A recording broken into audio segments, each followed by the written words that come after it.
जय सद्गुरु। आज आहे अक्षय तृतीया, 3.5 मुहूर्तांपैकी एक मुहूर्त। तर त्या निमित्ताने आपण आज फळांचा राजा आहे आंबा, त्या आंब्याचा आपण आमरस बनवूया।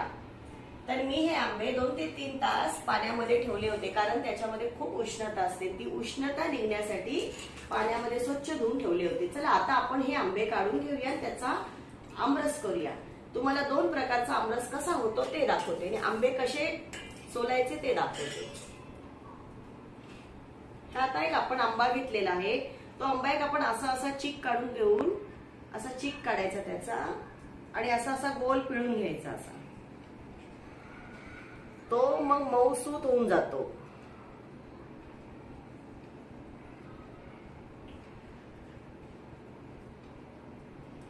हे बघा,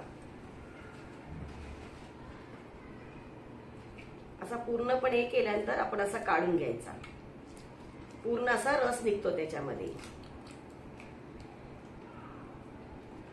हे बघा, असा रस निघतो। पण कधी कधी आंबे असे काळे असतात, त्याच्यासाठी आपण हे करणं योग्य आहे की नाही माहित नाही, पण हा आंबा खूप छान आहे, त्याच्यामुळे हे व्यवस्थित निघाले। दुसरी पद्धत तुम्हाला मी दाखवते। आपण त्याला थोडासा सुरीने कट मारूया। आता आपण दुसऱ्या पद्धतीने बघूया। असं आपण कापून घेऊया आंबा,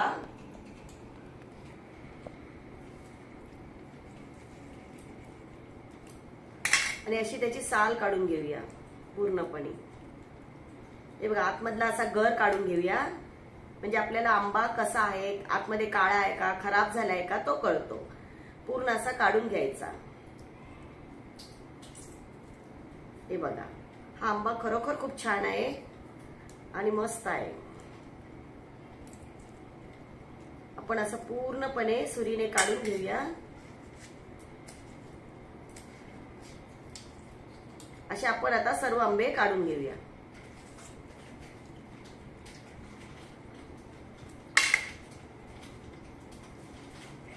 आता आपला हा आंब्याचा सर्व रस काढून झालेला आहे। तर ह्या उरलेल्या आहेत बाटा, याला बाटाही बोलल्या जातात आणि कोई बोलल्या जाते।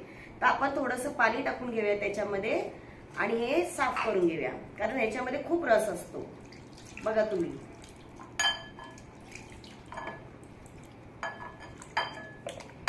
असे सर्व साफ करून घ्यायचे।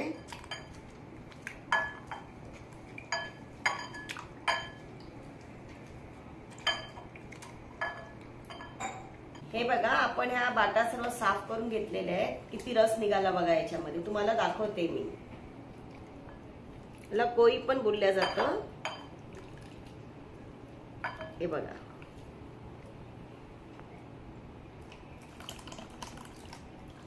आता आपण या साली आहेत, या सालींना पण बघा केवढा रस आहे, तो पण आपण तसाच थोडासा 1-2 पाण्याने साफ करून घेऊया। हे बघा, आपण साली धुवून झालेल्या आहेत आपल्या। तर आता त्याच्यामध्ये किती रस निघतो ते बघा। हे बघा,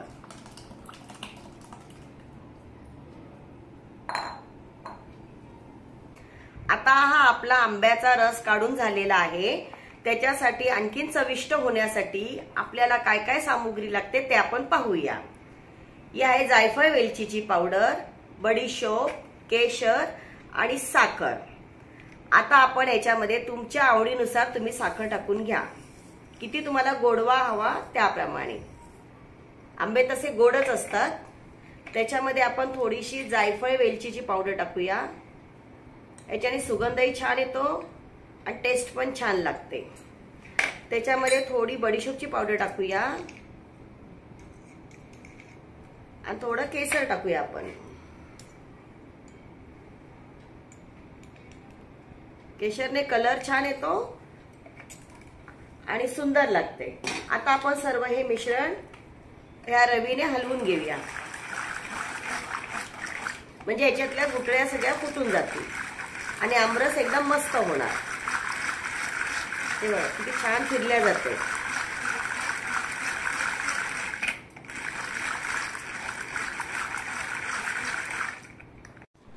आता आपला हा आमरस पूर्णपणे तयार झाला आहे। तर हा आपण पिळून आंब्यांनी केलेला असा आमरस आहे।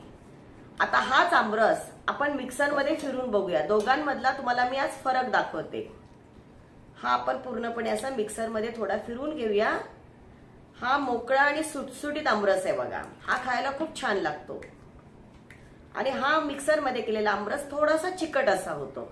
आता आपण ते मिक्सर मध्ये फिरवूया, मग मी तुम्हाला दाखवते याच्यातला फरक।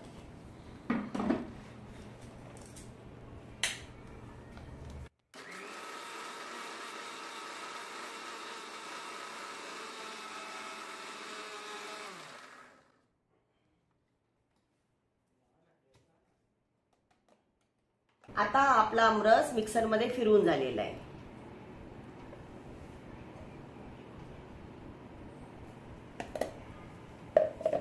आता हा आपला आमरस तयार झालेला आहे। तर तुम्हाला मी दाखवते, हा आपण रवीने केलेला आमरस आहे बघा, कसा एकदम सुटसुटीत असा आहे आणि एकदम मस्त लागतो हा आमरस। आणि हाही छान लागतो, पण हा असा चिकट होतो, हा मिक्सर मध्ये केलेला आहे। दोघींमधला फरक बघा, हे बघा।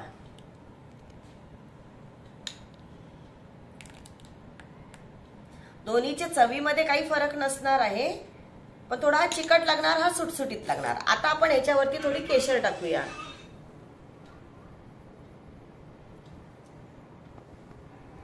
थोडंसं केशर टाकूया। आता पूर्णपणे आपला आमरस तयार झालेला आहे। आजची टिप्स, पहिली टिप, कधीही आंबे खाण्याच्या आधी किंवा आमरस करण्याच्या आधी पाण्यामध्ये आंबे 2 ते 3 तास ठेवावे, त्यामुळे त्यातली उष्णता निघून जाते। दुसरी टिप, कधीही आमरस केल्यानंतर त्याच्यामध्ये दूध टाकायचं नाही, दूध टाकल्यामुळे आमरस काळा होतो। आणि एक महत्वाची सूचना की ज्या आंब्याच्या कुया असतात म्हणजे बाटा, त्या तुम्ही कचऱ्याच्या डब्यामध्ये न टाकता आपण ज्या सोसायटीत राहतो त्या सोसायटीतल्या गार्डन मध्ये किंवा कान्याकोपऱ्यामध्ये असे टाका, त्याच्यामुळे त्याचे पावसामध्ये झाडं तयार होतील। किंवा कोणीही असं गावाला जात असेल, कुठेही जात असेल, डोंगराकडे जात असेल तर त्यांच्या हातामध्ये द्या, स्वच्छ वाळवा धुवा, त्यांच्याकडे द्या आणि ते टाकतील तर आपल्याला झाडं येतील। उद्देश असाच आहे की झाडे लावा, झाडे जगवा, त्याच्यामुळे आपल्याला पाणी मिळेल। आजच्या तुम्हाला अक्षय तृतीयाच्या हार्दिक शुभेच्छा।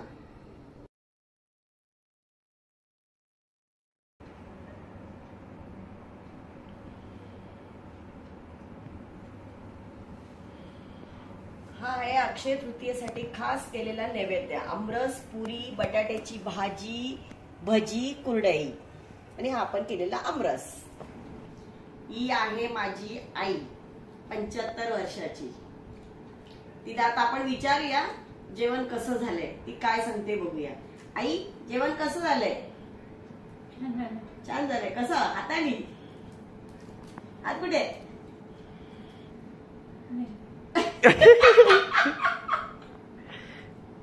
छान झालंय। आमरस पी, आमरस एक आमरस का अगर चला, तुम्ही सुद्धा आमरस असा ट्राय करा आणि कमेंट मध्ये सांगा कसा झालाय तो। माझ्या चॅनलला लाईक, शेअर आणि सबस्क्राईब करा। थँक्यू।